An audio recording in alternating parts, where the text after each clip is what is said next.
welcome to the return of the Boagworld Show, the longest running podcast about digital services and stuff like that. We look at user experience design, conversion optimization, digital leadership.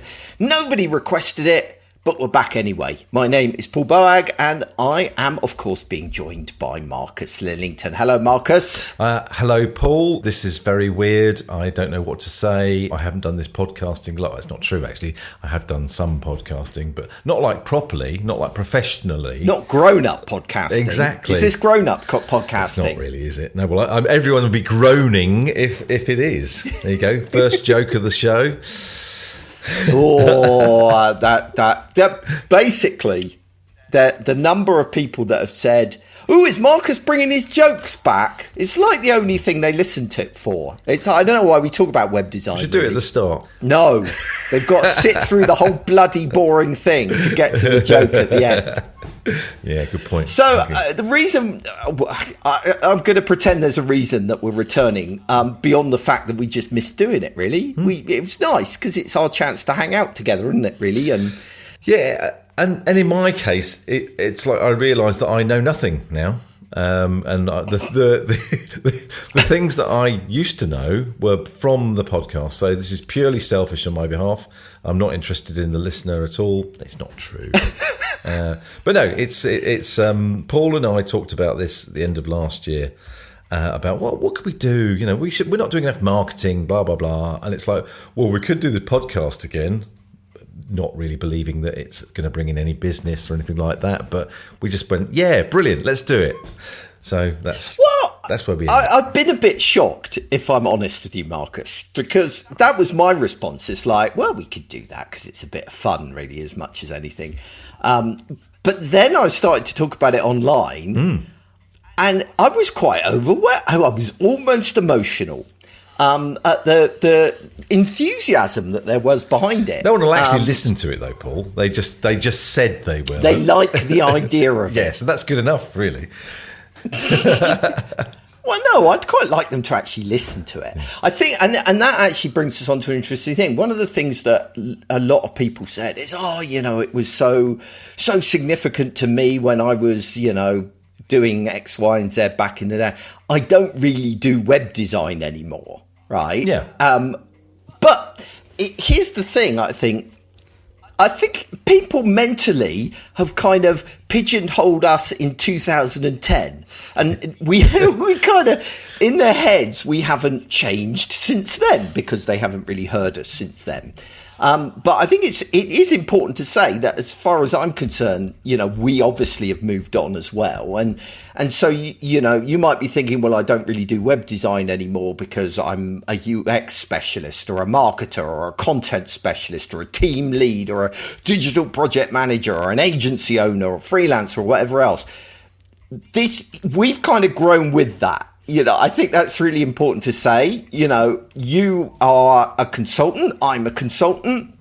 The stuff we're going to be talking on the show is very much not the kind of simple, basic stuff that we used to talk about in 2010 because the industry has moved on, hasn't it? So we will be talking about, leading digital teams. We will be talking about conversion optimization and user experience design and digital marketing and all of that kind of stuff, as well as whatever else catches our eye. So it has very much grown up. At least I hope it's grown up alongside people in their careers, because, I suspect there's a lot of people that are listening to this now that just kind of trying it out, see what it's like, see if it, was it as good as it used to be, but weren't necessarily intending to listen on an ongoing basis. And I think it will still have value to those people. Well, at least that's my hope. Yeah. So that's the plan. And I still do run an agency that does web design. So we still do that as well. Yeah. But I mean, yeah, I know what you're saying, Paul. It's kind of like the term web design isn't what it used to be, is it? Yeah, do you know what I mean? And I guess I do. We've never been a bit strong. We've not really ever been focused on development and design, maybe a little bit of design, but we've normally been focused more around the kind of, well, running a business. Certainly, we've always talked about that. Running an agency. and running projects and getting work and all that kind of thing. But we've always sort of talked more about the kind of user research and sort of facilitating projects and that kind of stuff, and that will carry on. But yes, it's certainly right to say that we don't approach those things in the way we did 15 years ago anymore. No, absolutely. I remember the first ever podcast I produced was on PDFs. That's how cutting edge we were back then, so obviously things evolved. But what we are doing is coming back with the same, the original, I say same because we changed over the years, but the original format of the show, which I think in many ways was the format that people loved the most. That we went through a stage of doing like series where we would cover different topics and get into more detail. But I think the main thing that people want out of a podcast is to be kept up to date with whatever's going on, with the new stuff that's coming along. I mean, that's pretty much what you just said a minute ago, wasn't it, Marcus? And so we are going to go back to that original format where I'm going to talk, give a little bit of advice about whatever I feel is current and relevant at the time. We're going to look at some apps that have caught my eye recently, and that are the apps that you should be paying attention to. We're going to also look at articles that other people have been writing that are very relevant and, and up to date. So it's going to be very much that way focused. And really the only thing that is kind of not topical will be Marcus's jokes that mainly come from the 1970s, as far as I can gather. From being a dad, basically. Well, they've even got to granddad jokes now, because I'm a granddad. This is 5 true. times over. You're a granddad 5 times over? Yeah. Did you not know that? You're Paul? not. Yes, I am. Bloody hell, your children are breeders. Tell them to slow down. That's enthusiastic. So that's the plan for the show. That's what we're going to get into. We will be putting these shows out every 2 weeks, not every week like we used to, because we're getting old and we can't keep up the pace. Need a we rest, used to. don't we? Exactly. Little lie down. And we're also going to be pushing these live to YouTube, but not live, but we're going to be posting them to YouTube as well, so you can listen to them there. We're not going to do a video version. Neither of us have got the face for that anymore. So we're just going to do audio versions, but they're there as well if you want them. Don't forget, of course, that there is a big community that we've built up over the years that hangs out in Slack together and chats and talks and that kind of stuff. You can find out about them by going to boagworld.com/slacking. And there's newsletters, blog posts and all that kind of stuff that I'm sure you'll be sick of us talking about by the time we've got too far into this. But for now, I guess we just kind of jump in. Is that what you're supposed to do? I can't remember. Splosh. Let's go for that. The thing that I wanted to talk about today was usability testing. And I actually wanted to ask you guys, because we haven't spoken for quite a long time about worky stuff. Do you guys still do a lot of testing, or is it not a big part of what you do anymore? We do loads of testing. Do you really? Yes. So I'll probably have all sorts of, I don't agree with you on that point, Paul, coming up, but I might. So what kind of testing do you guys do? Is it traditional usability testing, facilitated, in a room kind of testing? I can't remember the last time I did any in a room, Right. All right. Over Zoom. But yeah, over Zoom, yes, a lot. Right. But also we've just, and this is the app that I was going to talk about. So as usual, flitting around all over the place. That's all right. We've just finished, or just about to finish, some usability testing on a prototype that an intranet that we've designed that is basically using some unfacilitated testing. So sort of, can you find the X, and it records people's journeys and how successful they were and all that kind of thing. So a bit of both, but probably the majority would be facilitated. I'll probably come on to why that's the case. But yeah, not only that, I think it depends on what you're trying to test. Something like this, when we are IA testing, really, is this the right structure? Can people find stuff? I think you want to get as many answers as you can. Volume is important, and doing that, so we can just send out a link to. In this case, it's an internal thing, so out to staff and students and that kind of thing, and we've got 100 odd responses. Brilliant, which is really really helpful. But one of the things I wrote down when I was looking at your notes here, Paul, is that a lot of this stuff I consider to be user research. I said to myself, or wrote down, rather than usability testing or user testing. But then we often do user testing as part of user research now. Yeah. Especially if you've got often when you're doing user research, there's a kind of goal that people would like to get to from that user research. I'm beating around the bush here, but you're often hired, we're often hired by somebody who's desperate to make change happen. Yeah. And as part of that, we say, well, we need to gather some information to help to make that case. Exactly. And if you're making a case, then that often means that you need to be able to, when you're in a situation, when you're sort of looking at an existing product or something like that, you need to be able to move the kind of goalposts as you're talking to somebody, which you can't do in unfacilitated testing.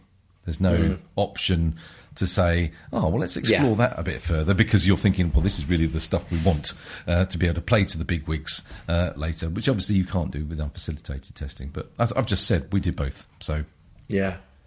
I mean, it is an interesting question. I think the big thing, I mean, I love traditional usability testing in principle. Facilitate. I mean, that says I'm terrible at it. Right, I'm terrible at facilitated usability testing because I'm too lazy. I lack the patience, and I can never shut up, which is not a good. It's not a good combination. All right, yeah. Thanks. No, but that's the big one with facilitated testing. If you can't shut up, if you continually lead, then it ruins it. Even though I've just kind of said that sometimes actually you do want to lead maybe a little bit. It depends on what you're trying to achieve. But if you're literally just testing something, testing an interface, does this work? Then, you just need to let people flounder. And it's really hard to do that. I remember doing that.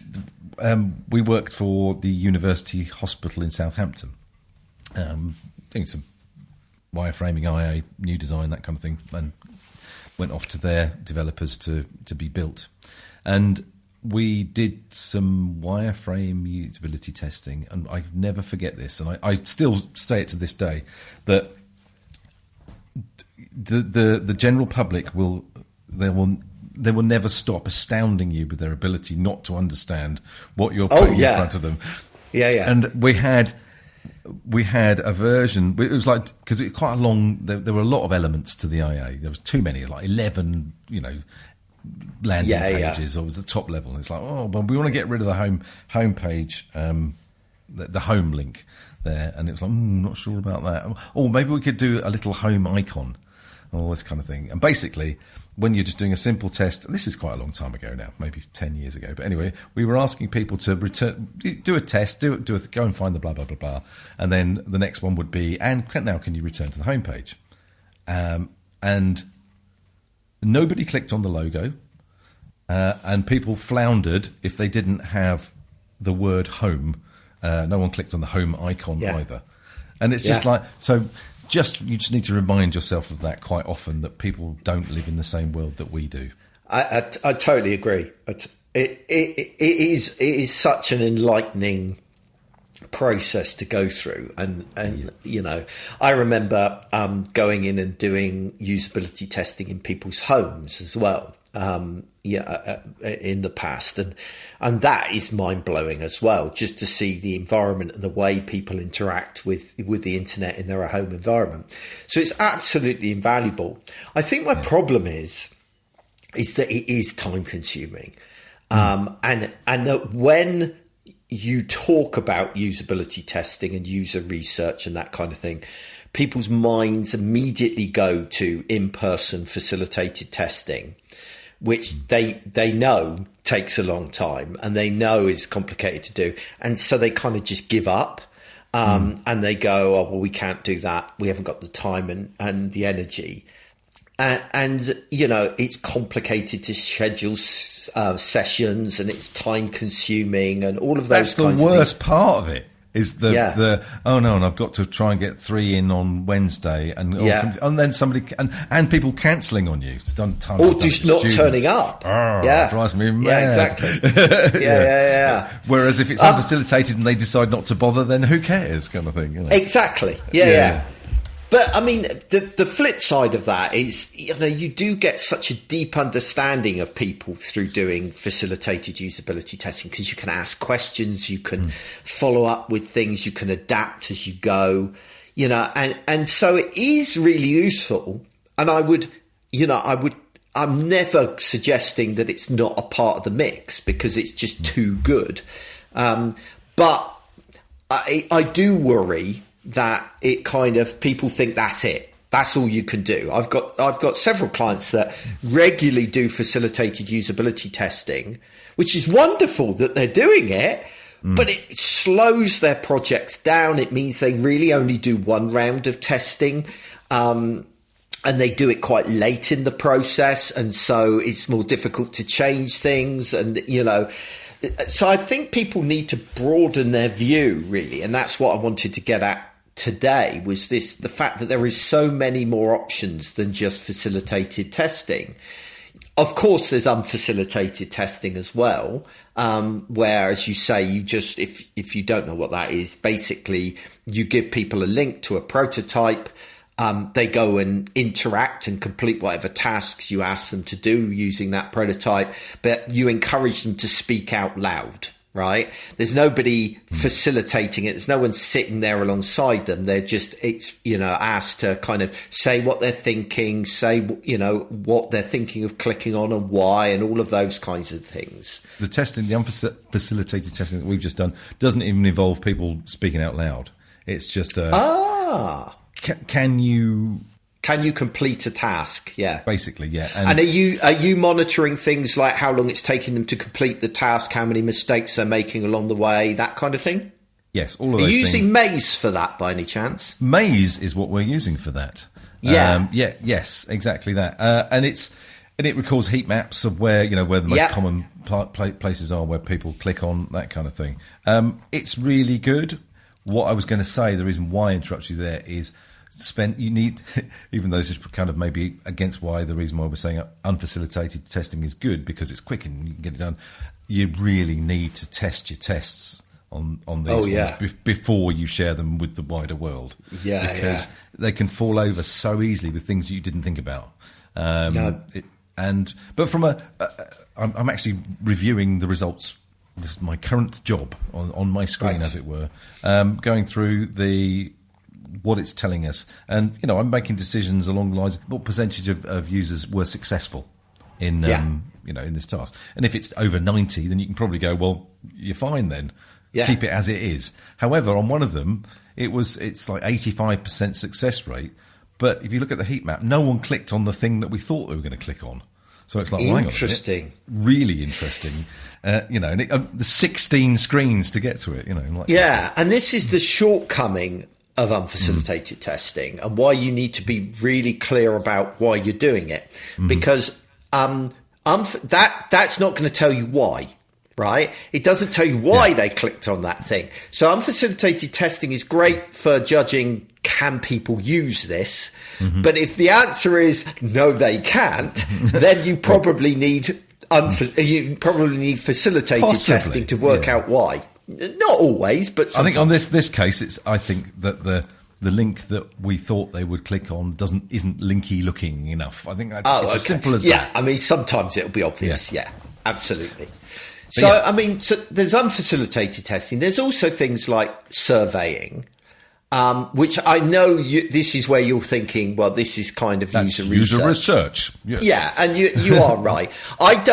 In my head, I don't really distinguish between the two, because they overlap so much in my head. So, for example, you can use surveying as a way to diagnose problems. So a common survey that I will do is to ask a question, Like, for example, with Maze, you can do a usability test task like you just described, and then you can add a question afterwards that says, if you failed, if you got stuck, tell us about your experience, right? So you can mix and match, which is really useful. But you can also use surveys to gain, user perceptions of a design, what they think of it, how it makes them feel, what their expectations are. That's one I do quite a lot. What would you expect to see, especially if I'm going to do usability testing? So before I show them the prototype and let them use it, I will ask a question like, right, you're about to see a so-and-so app or an intranet or whatever it is. What would you expect to see on the page? And I always find that really interesting as well. So, those kinds of surveys they aren't strictly user testing, but it's all kind of muddled up in my head. And I think you're right, because as I said, I think some of the user testing we do is on existing products or existing websites, which is part of user research. So yes, it absolutely is.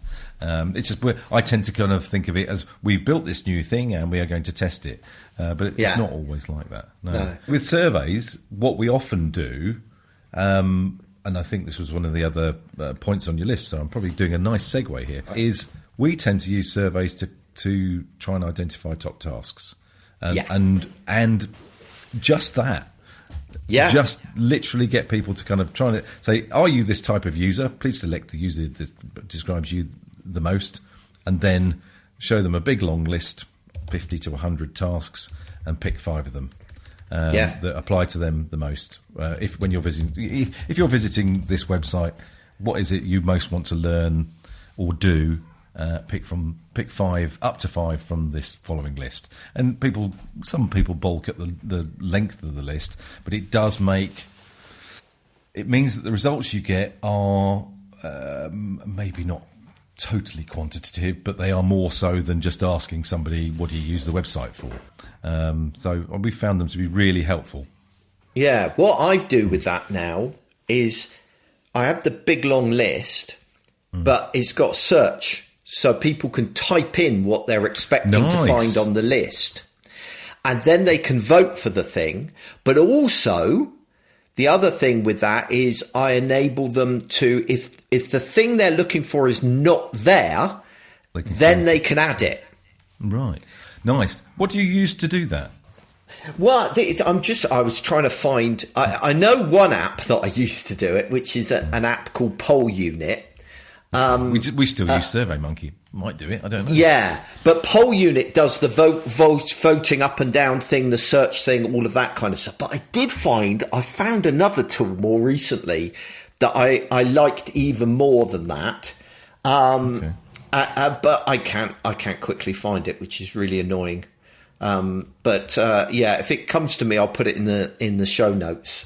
Because there's so many great tools out there that make this kind of stuff so much easier. Yeah. So it's top task analysis, absolutely. And that kind of brings you on, if you're talking about information architecture, onto things like card sorting and tree testing. I do that a lot because I seem to do quite a lot of information architecture work. Yeah, you're doing quite a big one here as well. Tree testing, I haven't done that in yonks. Yeah, I'm less... Tree testing... When I use tree testing is if I've done, so I tend to do, so once I've done top task analysis, so I know what the top tasks are, I take those top tasks and I ask people to organize them in an open card sort, just the top tasks, right? Because you can't get people to organise too many cards, so you just do the top tasks. You make your initial information architecture around the top tasks. Then I often do a closed card sort to ask people to organise the tiny tasks into those categories. So does my information architecture work for the tiny tasks as well? Now, what will happen then is when you do the final information architecture, you'll find that some of those top tasks end up being buried in a subsection. And so I'll do tree testing to see whether people can find the top tasks in the subsection that they're buried in. So that's mainly, or I'll use it to test pieces of content that have got a very, very low agreement score in the card sorting and that kind of stuff. Right. So yeah, I don't use it as much. I almost think that closed card sorting, where people are organising stuff into categories, because I always, whenever I do closed card sorting, I don't know about you, but I always add an extra category. So I have each of my top level sections, and then I have an extra one called not sure, right? Yeah, so people can dump stuff that they don't know where it goes into there. And so basically that tells me if people don't know where to look for stuff, Then there's quite a lot of tests that I like for if I've just got a mock-up of just a single page rather than the whole prototype. So have you ever done things like first click tests, 5-second tests? Yeah, I know you've done these things. Preference testing. Not for a long time, though, to be honest. Really? We signed up for, and I can't remember what it's called, I will, for basically a service, an app that offers this, amongst other kind of testing. We used to use one years ago that also escapes me, which basically you can create design tests like this. We did some design testing last year. But it's just been something that's kind of just not been so much part of the process. Well, I guess we haven't been in a position where there's been a lot of people aren't sure about the direction of the design, that kind of thing. Does this represent the brand? Is this what users are looking for? Actually, the majority of the work we've done lately from a design perspective, it's been fairly clear that this works. Yeah. There's a very strong brand behind the organisation, and this is a kind of step forward, but it still fits with their brand. But we did a couple of projects last year that were much more kind of brand new, where we didn't do unfacilitated testing. We did facilitated design testing with one of them, which was great fun. Showing them different versions of designs and things like that. But it's the same testing. Just we were doing it over Zoom with some lawyers. Interestingly, out in California. You can do things like preference tests or what are called semantic differential surveys to get agreement over aesthetics. But a lot of the time, like you say, that's already been agreed. It's part of the branding guidelines. But things like first click tests and 5-second tests, they're really useful just as to get an initial. When you haven't had time to build a whole prototype, you can get an idea of whether people are seeing stuff on key pages and, that kind of thing. Yeah. So I do quite like it from that point of view. So what do you use for those then, Paul? So I use a tool called Listen. It's spelt really weird. It's spelt Lyssna. I think it's a Swedish word or something. It's probably not even pronounced listen. That'd be listener. Listener. I don't know. Like listener. I'm the listener. Yeah, exactly. Okay. Whatever. It used to have a much more understandable name. I think it was UX Ops or something like that. But they rebranded as these things do.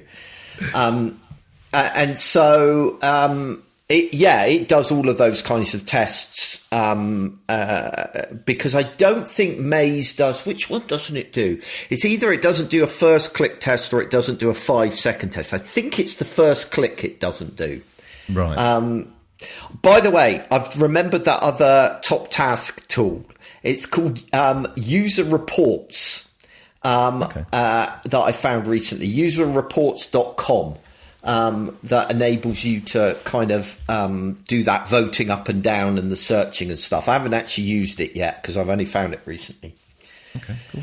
And then the final type of stuff that I do a lot of heat maps, session recorders, that kind of stuff. I use a tool called Microsoft Clarity for that one, which is a bit like Hotjar, but it's free. And I love it because it does things like tell you how many dead clicks are on a site. It's much better for assessing a live site, right? So it'll tell you how many dead clicks there are, when people click on something that's not clickable, or rage clicks where they click repeatedly, or quick backs where they go to a page and go, no, that wasn't what I wanted, or excessive scrolling and all that kind of thing. Really, really useful. And then you can dive in and watch these sessions of people doing this kind of stuff. So I love all of that stuff. And then I do a bit of A/B testing as well. But since Google Optimize have gone away, unless you're super committed to A/B testing, it's just insanely expensive. Correct. The cheapest tool I found for doing A/B testing is a tool called, what's it called? Crazy Egg. It doesn't just Crazy Egg for years. I know, right? But it's actually it's got a suite of things, so it does other stuff as well. But it does offer basic A/B testing. It's not quite as sophisticated as the big boys, the expensive tools. But if you're trying to get started, that's quite a good tool to try out.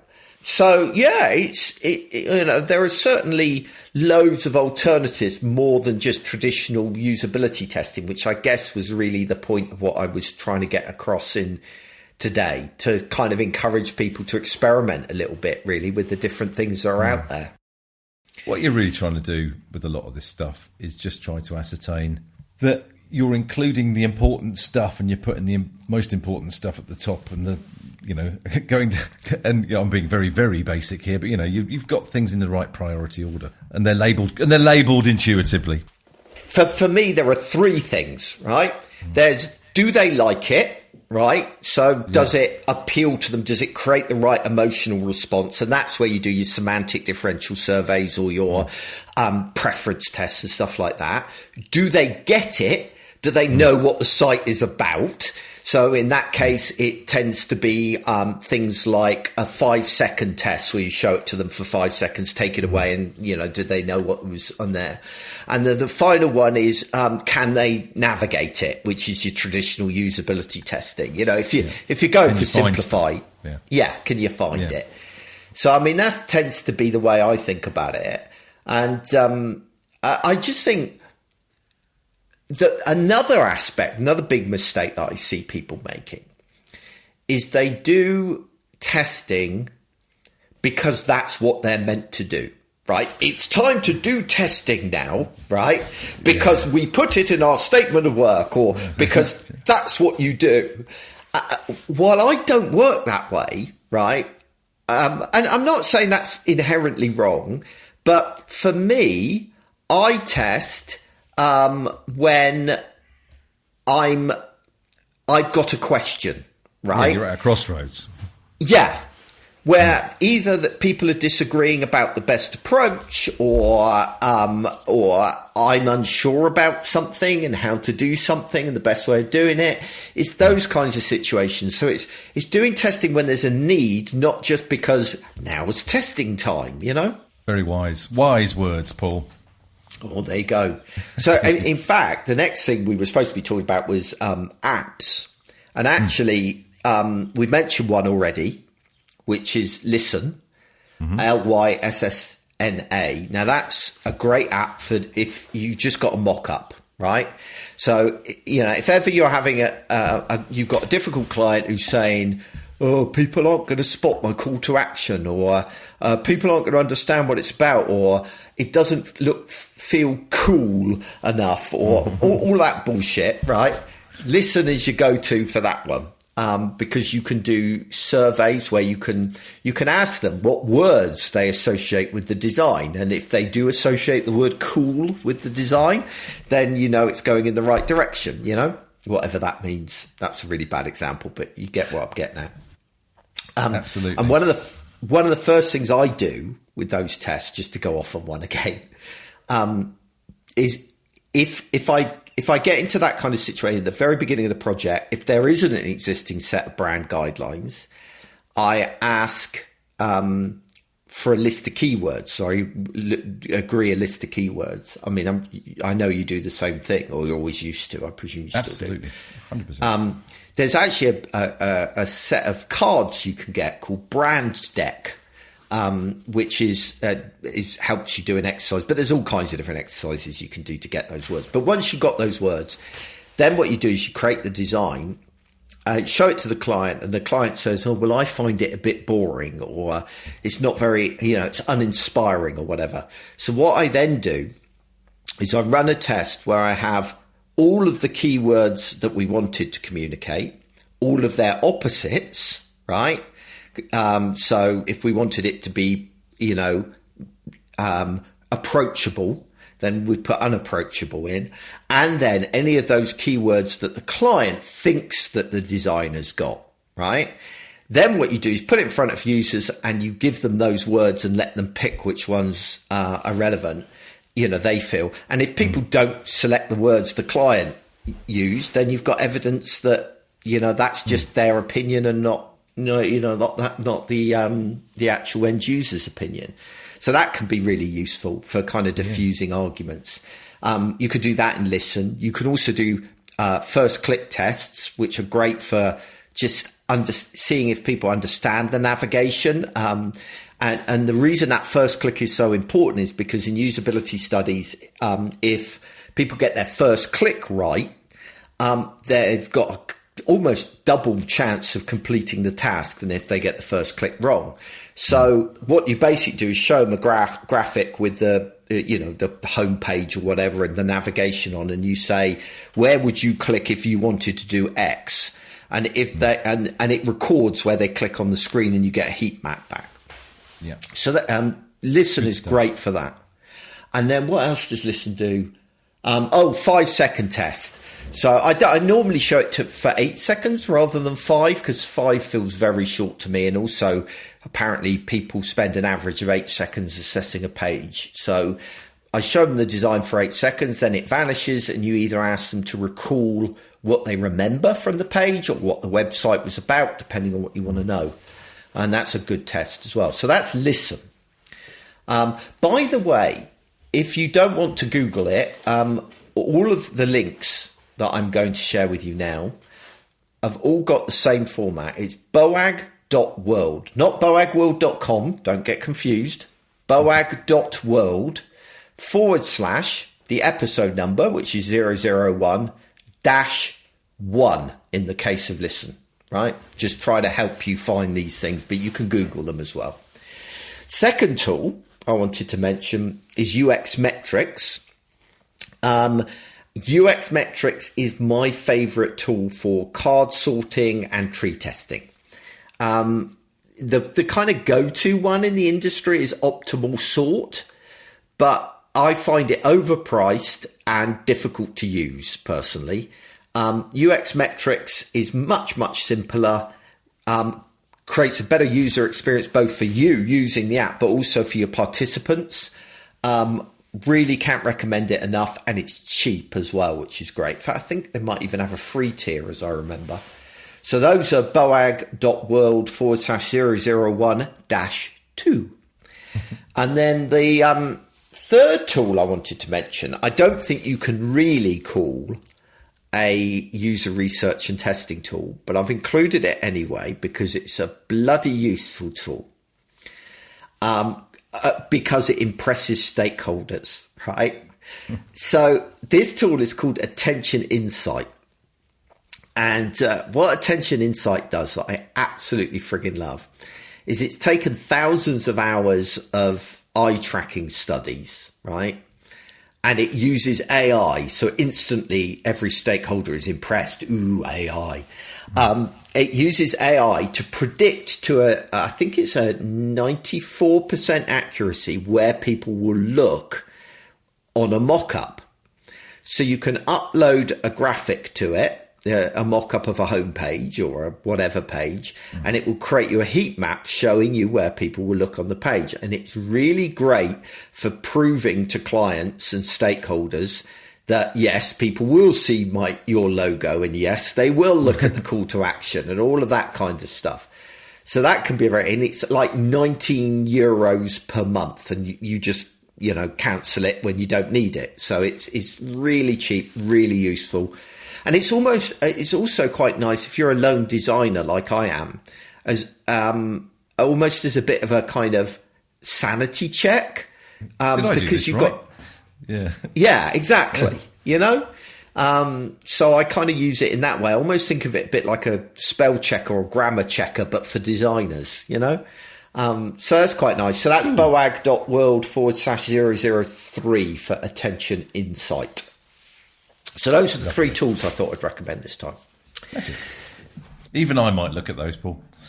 Yeah, I mean, they're really good tools. There are so many good tools out there these days. And, I'm not a fan of these big enterprise user testing platforms, things like usertesting.com and stuff like that, because they're this kind of one tool that tries to do everything, and they're great. They're perfect. You know, they do, but they're so expensive, and there are much better niche tools that focus on particular areas. I mean, I understand why big companies use them, because then you've only got one procurement process. You just do it once and you're done. But it is a bit of a bitch. What's next, Paul?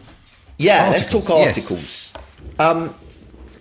This is a bit of a kind of a kind of eclectic mix of random articles that grab that grab my attention. The first one is a classic, mine. And I absolutely love this article, so I had to include it just on principle, really. And it's an article by Jared Spool, and it's a classic. It's been around for years, but it is such a good article. It's called "Why I Can't Convince Executives to Invest in UX, and Neither Can You." Didn't an old Boagworld have Jared Spool on it talking about this very article? Oh yeah, I expect so. Yeah, and it was great. I still refer to this article all the time because it is so spot on. In fact, I mentioned it yesterday to a client. When I was referring earlier about usability testing, and we have to accept that not everybody understands how, you know, the terminology that we use and things like that. Yeah, that includes the people that are buying our services. They don't think in the same way we do, and they never will. No. And this is that article summarizes all that beautifully. Basically, you need to speak in their language, if I remember rightly. Yeah. Basically, that's what it boils down to. So, you know, UX designers have got this habit of going, "Will no one think of the user?" in this kind of pleading voice. And, you know, if you're a marketing executive or a CEO or a finance director, you don't give a shit about the users, you know? They care about, you know, meeting their goals, their objectives, their targets, and all of that kind of stuff. So you need to frame what you'll talk about in those terms, in terms that resonate with those different audiences. And, you know, so if I'm talking about user experience with a marketing person, I don't talk about user experience. I talk about, you know, brand recognition, brand reputation. I talk about, you know, repeat business. I talk about brand loyalty, all of those kinds of things, which are all things that user experience can provide, right? And so, you know, it is very... You're demonstrating the value to the person you're talking to. While if I'm talking about to a finance person, I'm talking about reduced customer support calls, reduced returns, you know, efficiencies, those kinds of things, which will resonate with a finance person, you know. So absolutely, that's the gist of the article. So you can read that for yourself at boag.world/001-4. Another article that I came across, which I quite liked, that just grabbed me, it was about AI, because obviously this is a big kind of subject at the moment. And there's this article I came across which talks about how we can use AI to enhance the kind of communication and feedback that we get with users. So as we talk to you know, we get feedback from users in various forms of user research, user testing, how AI can help us with that process. And it resonated with me because I'm very much doing that now. So if you take card sorting, for example, right, it is a bitch to work through card sorting data once you've got it back, you know, because you've got so many different groups that people are creating. Groups are similar to one another, you know, or with top task analysis, you know, people might word what a task is in slightly different ways, or a survey where you have open text survey answers where people might type anything and you have to go through every single answer. You could take all of that now and dump it into AI and get AI to analyze it and look for trends for you. So increasingly I'm using it as a tool to aid me in being able to process and understand user feedback much faster. So you might want to check out that article as well. That's boag.world/001-5. And then the very last article that I wanted to leave you with is just an absolutely brilliant article. Probably the best thing that I've ever read on the internet. You know where this is going, Marcus. I do. It's an article I've written for Smashing Magazine. And basically, it's me running through how really user research, user testing can be very lightweight, can be very easy, pretty much like we've been talking about today, and doesn't need to be insurmountable. And it can fit into any project of any value. You can do some degree of usability testing with that. So I'd encourage you to go check that article out as well. If you want to kind of dive in deeper to some of the tools we've talked about, some of the techniques, if they're techniques you're not familiar with. And you can read that at boag.world/001-6. That's it. Superb. Whee! And we managed to keep it under an hour. Aren't we doing well? Yeah, just. So the show notes for today and the links to all of the things that we've talked about will be available at boag.world/001. But I guess we have to end with a joke, Marcus. Okay, Paul. Yes. What's the stupidest animal in the jungle? I don't know. What is the stupidest animal in the jungle? The polar bear. That's actually quite good. Yeah, there you go. You started strong. You've started strong. Yeah. And anyone who listens or anyone who's on the Slack channel, I know we have a joke channel, but if I've got to come up with one of these every 2 weeks, please you're going to need people more. to share more. Yeah, they're going to have to step up their game. Yes. If you do, talking of the Slack channel, if you do want to join us, we just kind of hang out. We mainly just say good morning to one another, don't we? It seems to be. Yes. But yeah, we have all kinds of little conversations over there and try and support one another in our jobs and in life, really. So you're welcome to join that by going to boagworld.com/slacking, and you can sign up and join us in that community if you so wish. It's a very friendly place. It is. They're a lovely group of people. There's a lot of lurkers, mine. It's quite a small group of us that actually talk regularly, and then there's a lot of people that are just on the list. Yeah. But I would encourage you to join in because it is a lovely community when you get involved in it. It is. All right, does that wrap us up? We've done a show. One down. Yeah. Wow, it feels good to be back. And thank you if you've stuck with this RSS feed for the podcast over all this 5-year gap. And if you're new, thank you for joining us. We're trying to get the word out again that we're doing this, so please tell other people and bore them with it. All right, well, we'll definitely stop now. We will talk to you again in 2 weeks' time. But until then, thank you so much for joining us. It's amazing to be back. Bye.